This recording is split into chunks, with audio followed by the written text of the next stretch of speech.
गावामध्ये रोजच्या सारखं सामान्य दिवस होता. हवेमध्ये धुवाही पसरली होती आणि रस्त्याच्या बाजूला झाडं असलेली सुकली होती. राधा सुका लाकडांचा गट्टा घेऊन जात होती. रोडावरती पोचताच ती थांबते आणि खोकल्याला चालू करते. अरे देवा, हा धुवा तर माझा जीव घेऊनच सोडेल. रोज सकाळी या लाकडाच्या चुलीवरती जेवण बनवणं माझं सजा झालेली आहे. डोळे नेहमी जळत असतात आणि श्वास घेणंही मुश्किल झालंय.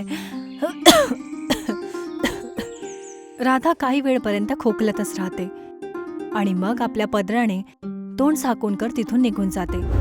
राधा खरी येऊनकर स्वयंपाकघरात येते. ती लाकडाचा गट्टा खोलून त्याला मातीच्या चुलात ठेवते आणि आग जाळवते. चुलीमधून खूप गाळा आणि काळा धुवा बाहेर येतो. राधा त्या चुलीमध्ये फुकणीने फूक मारते, कारण लाकडं चांगलेपणे जळले पाहिजेत आणि त्याच्या चेहऱ्यावरती आता घाम येतो. तेवढ्यातच बिरजू नाकावरती आणि तोंडावरती कपडा ठेवून स्वयंपाकघरात येतो. राधा, आज पण हे तू घर धूर धूर केलंय. बाहेरून मी थकाहारा घरी येतो आणि इथे श्वास घेता येत नाहीये. ह्या गरमी आणि धूर मध्ये कोणी कसं राहणार? तर मी काय करू? जर लाकडं नाही जाणार तर जेवण कसं बनेल? आणि ह्या सुळीच्या गरमीमुळे माझं पूर्ण शरीर जळतंय. डॉक्टरनेही बोललं आहे की या धुव्यामुळे मला बिमारी होते. पण आपल्याकडे दुसरा कोणता उपाय आहे? बिरजू आणि राधा दोघंही जण या परेशानाला घेऊन पूर्ण चिंतेत झाले होते, पण ते दोघंही काही नव्हते करू शकत. काही वेळानंतर गावाच्या रस्त्यावरती एक मोपेड स्कूटर येतो. तर त्याला अजून कोणी नसून तर मास्टरजी चालवत होते. चारीकडे पसरलेले धुवा बघून मास्टरजीही खूप जास्त चिंतेत येतात. ते वडाच्या झाडाखाली येऊन आपलं स्कूटर थांबवतात, जिथे त्यांना बिरजू दिसतो. अरे बिरजू भाऊ, इथे एकटा का बसलाय तू? आणि ह्या पूर्ण गावाला काय झालंय? सगळीकडे फक्त धूर धूर दिसतंय. श्वास घ्यायला पण त्रास होतोय. मास्टरजी, हे आमच्या गावाची जुनी गोष्ट आहे. प्रत्येक घरात मातीच्या चुली पेटते. आमची बायको आजारी होत चालली आणि मुलं परेशान आहे आणि सर्व वातावरण खराब होत चाललंय. आमच्याकडे ह्या मुसीबतचा काहीच पर्याय नाहीये. मास्टरजी बिरजू जवळ येऊन बसतात आणि प्रेमाने त्यांच्या खांद्यावरती हात ठेवतात. तर काही अजून गावातली लोकही तिथे येऊन त्यांना लक्ष देऊन ऐकतात. मास्टरजी विश्वास आणि भारी आवाजाने सर्वांशी बोलतात. उपाय तर आहे. विज्ञानने यावेळेस खूप मोठी तरक्की केली आहे. शहरात लोक चुलीवर जेवण नाही शिजत, तिथे गॅस सिलेंडरचा वापर करतात. त्याने धूर पण होत नाही आणि आजार पण होत नाही. मी तुम्ही सगळ्यांना वादा करतो की मी गॅस सिलेंडर घेऊन येणार. काय खरोखर असं होऊ शकतं मास्टरजी? काय आमच्या घरातून हे काळा धूर दूर होणार? जर असं झालं तर तुम्ही आमच्यासाठी ईश्वर आहात. तू काळजी घेऊ नको बिरजू भाऊ, मी असं करू शकतो. ते सर्वजण आशाच्या नजरेने मास्टरजीकडे बघतात. तर तिथे गज्जू दादा आपल्या बाजीवरती शांततेने झोपले होते आणि खराटेही घेत होते.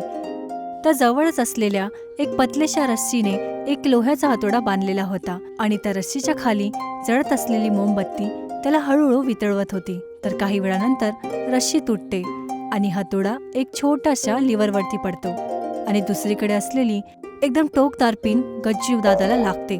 तर गज्जू दादा एकदम उठून कर आणि खाली पडताच त्यांची झोप पूर्णपणे उडून जाते. अरे बाप, आजोबाची मशीन पण ना प्रत्येक वेळा मलाच चोट पोचवते. तेवढ्यातच मास्टरजी तिथे येतात. त्यांना बघून गज्जू दादा आज लगेचच उभे राहतात. या मास्टरजी, हे बघा, मी आजोबाचं एक यंत्र शोधलंय. गज्जू भाई, तुझे आजोबा तो मोठे वैज्ञानिक होते, पण आता मला तुझी आणि तुझे अजीब यंत्रांची गरज आहे एक मोठ्या कामासाठी. मी गावात गॅस सिलेंडर घेऊन यायची प्रयत्न करतोय आणि मला तुझी मदत हवी आहे. अरे मास्टरजी, तुम्ही फक्त मला आदेश द्या. जेव्हा गज्जू भाई तुमच्या सोबत आहे तर काम झालं समजा. सांगा मला काय करायचंय. मास्टरजी गज्जू दादाच्या कंध्यावरती प्रेमाने हात ठेवतात. तर काही दिवसानंतर एक लाल सिलेंडरने भरलेला मोठा ट्रक गावामध्ये येतो. गज्जू दादा आणि मास्टरजी रस्त्याच्या किनाऱ्यावरती उभे राहून त्याला येताना बघतात. ट्रक थांबतात. गज्जू दादा एक सिलेंडर उचलण्यासाठी धावत जातो, तर त्याचे संतुलनही बिघडतो. पण तेवढ्यातच मास्टरजी त्याला सांभाळतात. हे बघ गज्जू भाऊ, आपली मेहनत रंगवलीये. सरकारशी बोलून मी हे सगळे सिलेंडर गावासाठी आणलेले. उद्या सकाळीच मी हे सगळे सिलेंडर गावात वाटणार.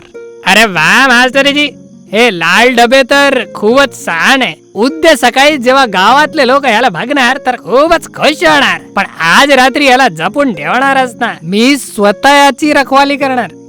मास्टरजी सहमतीमध्ये आपली मान हलवतात. काही वेळानंतर कर्मचारी गजूदादाच्या बनवलेल्या टीनच्या शेडमध्ये सिलेंडर उतरवतात. काम पूर्ण होणारच होतं. तर तेवढ्यातच मास्टरजी आणि गजूदादा स्कूटरने तिथे येतात. मास्टरजी सिलेंडर सगळे मोजतात, तर गजूदादा जवळच्या बाजीवरती दंडा बसून अंगडाई घेत होते. मोजणी पूर्ण करताच मास्टरजी त्यांच्या जवळ येतात. सिलेंडर बरोबर आहे गज्जू भाऊ. आता तुम्ही इथे बसून लक्ष द्या.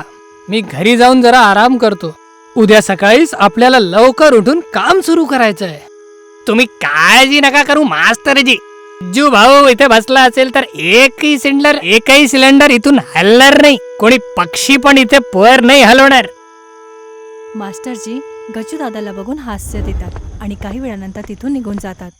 खूप वेळपर्यंत गजूदादा तिथे झोपून खराटे घेत होते आणि झोपेमध्येच ते चालूकर दुसरीकडे निघून जातात आणि सिलेंडर तसंच कोणाच्या निगराणीमध्ये न राहता एकटे राहतात. आणि खूप जोरात आता हवा पण येत होती आणि झाडाच्या फांद्याही खूप जोरजोरात हलत होते.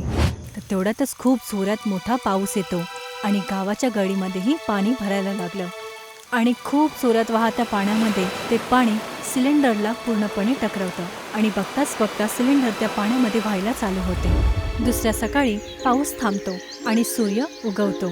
मास्टरजी सिलेंडर वाटण्याच्या आनंदामध्ये शेडच्या जवळ येतात, पण तिथे येताच पूर्णपणे चकित होतात, कारण त्या शेडच्या खाली एकही सिलेंडर नव्हता. नाही, हे नाही होऊ शकत. सगळेचे सगळे सिलेंडर कुठे गेले? इथे तर एकही सिलेंडर नाहीये. आता काय होणार? तेवढ्यातच बिरजू तिथे येतो. तो उलझनमध्ये सगळीकडे बघायला चालू करतो आणि मास्टरजीच्या घाबरलेल्या चेहऱ्याकडे बघतो. काय झालं मास्टरजी? सिलेंडर कुठे आहे? आम्ही सगळे तर सकाळीच पासून वाट बघतोय की आजपासून आमच्या घरचा धूर बंद होणार. रात्री कोणीतरी त्यांना चोरून घेतलं का? असं वाटतंय की रात्रीच्या बाळ मध्ये सगळे सिलेंडर वाहून गेले. तुम्ही इथेच थांबा, मी येतो. मास्टरजी आपल्या स्कूटरवरती बसून तिथून निघून जातात. मास्टरजी नदी किनारी येतात. नदीची हालत बघून ते खूप जास्त हैराण होतात. नदीमध्ये काळं पाणी खूप जोरात वाहत होतं. जसंच मास्टरजी नदीला खूप लक्ष देऊन बघतात, तेवढ्यातच गजूदादा त्यांच्या मागे एक वेगळीशी मशीन घेऊन येतात, ज्यामधून टिकटिकचा आवाज येत होता. मास्टरजी मला माफ करा. रात्री इतक्या जोरात पाऊस होता की मला कळालंच नाही. हे पावसाचं पाणी कधी आलं आणि सगळे सिलेंडर घेऊन गेला. सगळी माझी चूक आहे. स्वतःला दोषी नको ठरवू गज्जू भाऊ. हे एक प्राकृतिक आपदा होती. हे बघ, हे निशाण सांगताय की सिलेंडर पाण्यात वाहून ह्या दिशेला गेलेत. आपल्याला लगेच त्यांच्या मागे जायला हवं. काळजी नका करू मास्टरजी. माझ्याकडे आजोबांचा चुंबक यंत्र आहे. ह्या लोखंडला खूप लांबून ओळखतो. ही मशीन आपल्याला सरळ आपल्या सिलेंडरकडे घेऊन जाणार. आपल्याकडे वेळ खूप कमी आहे गज्जू भाऊ. आपल्याला लवकर निघावं लागेल. गावातले लोक आपलीच वाट बघताय. दोघंही जण सहमतीमध्ये मान हलवतात आणि घनदाट जंगलाच्या आतमध्ये निघून जातात. गजूदादा आणि मास्टरजी नदीच्या वाहत्या प्रवाहाकडे जंगलाकडे जात होते. गजूदादा समोर चालून त्या वेगळ्याशा मशीनला समोर ठेवतात. जेव्हा मशीन त्या नदीपासून लांब जाऊन कोणत्या रस्त्यावरती जाते तर ती जोरात आवाज करते. मास्टरजी त्यांच्या मागे चालून सावधानीने चारीकडे बघतो, तर त्यांना माहिती पडतं की त्या सिलेंडरचे निशाण नदीमध्ये नाही जाऊन तर एक शांतते रस्त्याकडे जात आहे. गज्जू भाऊ, तुझी हे अजीबोगरीब मशीन खरोखरच काम करतीये. पण मला एक कळत नाहीये की बाढचं पाणी तर सरळ नदीत जातं, मग हे सिलेंडर हे वाढलेला रस्त्याकडे कसे आले?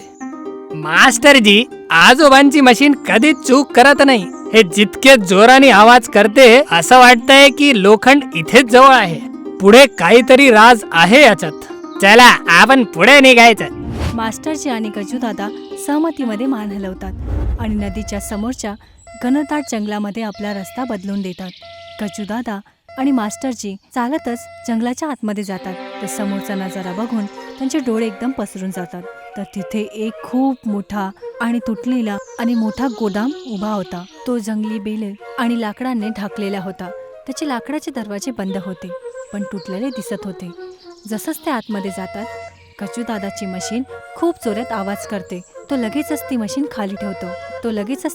खाली ठेवतो आणि त्याचा आवाज दबवण्यासाठी तो त्याच्यावरती बसतो. मास्टरजी तर लाकडाच्या गेटमधून मोठा दरार इथनं आतमध्ये बघतात. तर आतमधला नजारा बघून त्याचे डोळे एकदम मोठे होतात. गज्जू भाऊ, हे बघा, ते पुढे जुनं गोदाम आहे. तुझ्या मशीननी अगदी बरोबर जागी आणलंय. सगळे सिलेंडर आतमध्ये आहे. खरं मास्टरजी, पण बाढचं पाणी सिलेंडरला आतमध्ये कसं टाकू शकतं? काय पाणीकडे पण हात पाय होते? मास्टरजी मोठ्या दरवाजाकडे बघतात आणि खूप मोठ्या उलझनमध्ये होतात. गोदाममध्ये आतमध्ये सर्व सिलेंडर साफसुथरे कतारीमध्ये ठेवले होते. ते पूर्णपणे सुकलेले आणि पाण्यापासून सुरक्षित होते. लालची ठेकेदार सतीश तिथे येतो आणि सिलेंडरच्या बाजूला खूप बेकार नियत आणि घमंडाने उभा राहतो आणि त्याचे 2 गुंडेही त्याच्या समोर उभे राहतात. हे बघ, याला म्हणतात किस्मत. ह्या मास्टराने सगळ्या गावासाठी मुफ्त सिलेंडर आणले होते आणि देवानी बाळ आणली आणि सगळे सिलेंडर वाहून माझ्या नदीकडे आले आणि मी वेळेवर जाळ लावून सगळे सिलेंडर उचलून घेतले. वा मालिक, आता आम्ही हे सिलेंडर घेऊन शहरात जातो आणि उच्च दामावरती विकून येतो आणि त्या मास्टर आणि गावातल्या लोकांना वाटणार की त्यांचे सिलेंडर तर नदीत वाहून गेले आणि ते लोक कधीच इथे नाही येणार. तिघही जण सिलेंडरकडे एकदम घाणेरड्या हास्याने बघतात. कचूदादा आणि मास्टरजी दरवाजाच्या बाहेर उभे राहून सगळं त्यांचं बोलणं ऐकतात. कचूदादा रागातच दरवाजाकडे जातो, पण एक मोठ्या दगडाला ठोकर लागून ते खाली पडतात. त्यांची मशीन खिशात न पडून खाली पडते आणि खूप जोरात आवाज करते. गज्जू भाऊ, हे तुम्ही काय केलं? कशी भयावह आवाज आहे. याला तुरंत बंद करा, नाहीतर ते लोक आपल्याला बघणार. कचूदादा लगेचच ती मशीन उचलून त्याला बंद करायचा प्रयत्न करतो, पण त्याचा मोठा आवाज बंद नाही होत. अरे मास्टरजी, चा लिव्हर तर जाम झालाय. ही आवाज बंदच होत नाहीये. तर आपण काय करणार? गोदामच्या आतमध्ये तिघही जण बाहेरून येणाऱ्या मशिनीच्या आवाजाने एकदम चकित होतात. ते खूप जास्त घाबरतात आणि सतीशही पूर्णपणे घाबरतो. हे कशी भयावह आवाज आहे. इथे कोणीतरी भूत आलंय किंवा कोणी जंगली जानवर आलंय. मालिक, हे तर कोणी पिशाचची आवाज वाटते. ही शापित जगे. जिवंत असलो तरच आपण काही करू शकणार, नाहीतर हा पिशाच आपल्याला जिवंत खाऊन टाकणार. तिघही जण तिथून धावून जातात. सतीश आणि त्याचे दोन्हीही गुंडे गोदामच्या बाहेर येऊन घनदाट जंगलामध्ये धावत जातात. ते मास्टरजी आणि कचूदादाच्या बाजूकडनं निघून जातात, जे एका झाडाच्या मागे लपलेले होते. दोघही जण त्यांना चुपचाप तिथून जाताना बघतात. हेच त्यांना जाताना बघताच कचूदादा त्या मशीनवरती मोठा दगड मारतात आणि शेवटी त्याचा आवाजही बंद होतो. तुम्ही बघितलं मास्टरजी, आजोबांचं चुकीचा अवजार पण कधी कधी खूप मोठं काम करतो. पिशाची आवाज ऐकून कसे डोक्यावर पाय ठेवून पळालेत ते. खरं आहे गज्जू भाऊ, आज तुझी ही अजीब मशीननी कमाल केलंय. त्या लोकांनी आपले सिलेंडर चोरले होते आणि न लढताना पण तुम्ही त्यांना पळवलं. चला आज जाऊया. दोघही जण लगेचच गोदामच्या आतमध्ये येतात. मास्टरजी आणि कचूदादा गोदामच्या आतमध्ये येतात. मास्टरजी सिलेंडरच्या बाजूला जाऊन करताना लक्ष देऊन बघतो. सर्व सिलेंडर एकदम सुरक्षित होते आणि त्यांच्यामध्ये कोणतंही नुकसान झालं नव्हतं. सगळेचे सगळे सिलेंडर सुरक्षित आहे गज्जू भाऊ. एकही सिलेंडर कमी नाहीये. आता आपल्याला यांना परत गावाला घेऊन जावं लागणार. गावातले लोक आपली वाट बघत असेल.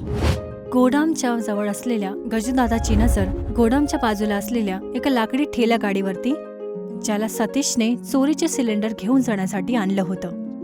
ते बघा मास्टरजी, चोरांनी आपल्यासाठी गाडीचा इंतजाम आधीच करून ठेवलाय. आपण या मोठ्याच्या गाडीवर सगळे सिलेंडर ठेवून गावात परत जाऊ शकतो.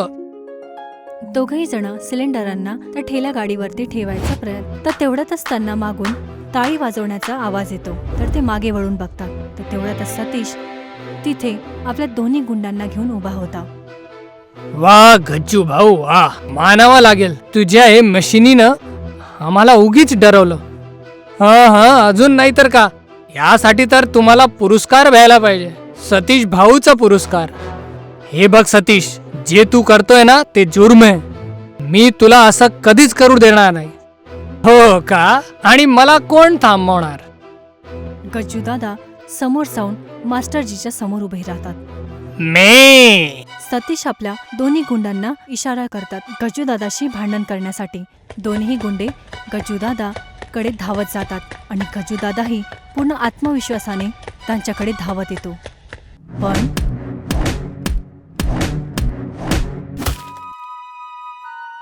मास्तरजी, मी जरा दमलोय. मी जरा वेळ झोपू शकतो का? जसंच ते दोन्ही गुंडे मास्टरजीकडे येतात तर तेवढ्यातच मागून सायरनचा आवाज येतो. तर तिथे एक पोलीस व्हॅन येते. मास्टरजीने पोलिसांना तेव्हाच बोलवलं होतं जेव्हा गज्जूदादा आपल्या मशीनसोबत खेळत होते. पोलीस सतीश आणि त्याच्या दोन्ही गुंडांच्या हातांमध्ये हतकडी टाकतात. तुम्ही लोकांचा खूप खूप धन्यवाद. आम्ही खूप काळापासून यांना पकडायचा प्रयत्न करत होतो, पण हा प्रत्येक वेळा आम्हाला चकमा देऊन पळून जात होता. हे तर माझा फर्ज होतं. इन्स्पेक्टर साहेब, धन्यवाद तर मला तुमचं करायचंय. इन्स्पेक्टर गज्जूदादाला बघतो, जो सुजलेल्या डोळ्यांमुळेही तो हास्य करत होता. आणि गज्जू भाऊ, तुमचं पण खूप खूप धन्यवाद. गज्जूदादा अंदाजाने आपला काळा चष्मा काढून घालतात आणि हे सर्व बघून सर्वजण हसायला चालू करतात. आणि त्यानंतर पूर्ण गाव आता त्या चौपालमध्ये एकत्र आले होते. बिरजू आणि राधा समोर खूप जास्त उदास आणि निराश उभे होते. तर तेवढ्यातच मास्टरजी आणि गज्जूदादा सर्व सिलेंडरनी भरलेली मोठ्या लाकडीच्या ठेला गाडीवरती खेचत त्या गावाच्या चौपालमध्ये येतात. हे बघा, मास्टरजी आणि गज्जू भाऊ येत आहे आणि त्या लोकांनी आपले सिलेंडर पण आणलेत. हे तर चमत्कार झाले. मास्टरजी आणि गज्जूदादा आपली ठेला गाडीला घेऊन गावाच्या मधोमध येऊन थांबतात. मास्टरजी, तुमचं खूप खूप धन्यवाद. आजपासून आमच्या गावाचा काळा धुवा नेहमीसाठी संपून जाईल. आता कोणत्याही बाईला श्वासची बिमारी नाही होणार. हे सगळं तर तुमची एकता आणि गज्जू भाऊची मशीनमुळे झालंय. आता प्रत्येक घरात स्वच्छ हवा असणार आणि आपलं गाव खरोखर एक आदर्श गाव असणार. आणि हो, जर परत काहीतरी मुसीबत झाली तर लक्षात ठेवा, गज्जू भाऊ आणि त्यांचे आजोबांचे यंत्र प्रत्येक वेळा तुमच्यासाठी आहे. गावातली लोक आनंदाने हसतात. गज्जूदादा आपल्या खास मुद्रामध्ये उभे राहतात. काही वेळानंतर सगळ्या परिवारांमध्ये आता सिलेंडर वाटले होते आणि दुसऱ्या सकाळी सर्व काही अचानक बदलायला चालू होतं. राधा आपल्या स्वयंपाकघरामध्ये सिलेंडरवरती जेवण बनवत होती आणि तिच्या चेहऱ्यावरती आता हास्य होतं आणि आता तिला घामही नाही येत. गावातली लोक न खोकलता इकडे तिकडे चालताना दिसत होते आणि सर्वजण आता एकदम चांगले दिसत होते आणि झाडही आता हिरवगार झाले होते आणि काळा धुवा आता पूर्णपणे गायब झाला होता. यासोबतच आपली गोष्टही इथे संपून जाते.